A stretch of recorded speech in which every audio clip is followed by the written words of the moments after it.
Kamusta Canada? Wala bang napuyat kagabi? Sa dami nang nangyari, kaya quick update lang tayo. Unahin natin Toronto Blue Jays with a big win last night. Unang palo pa lang, home run na agad. Sinundan pa ng isang home run ni Guerrero, kaya ang unang innings talagang solid na solid. Tapos sinundan pa yan ng mga solid pitching ni Trey, kaya puro clutch moments. At sana this Friday manalo sila para sa World Series. Habang nagsasaya tayo sa sports, may good news din mula sa Bank of Canada. Kahapon, binaba nila ang key interest rate ng 0.25%, kaya ngayon, 2.25% na.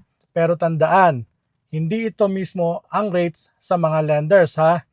Kaya kung may variable rate mortgage, line of credit, or balak mong bumili, mag-renew ng mortgage soon, posibleng bumaba ang monthly mortgage payment, mas mataas ang buying power, at mas exciting ang magiging real estate journey mo. Double win for Canada talaga kahapon. Blue Jays panalo, interest rate bumaba. Kaya kung may tanong ka sa real estate or mortgage, tawag ka lang sa 647-537-7653.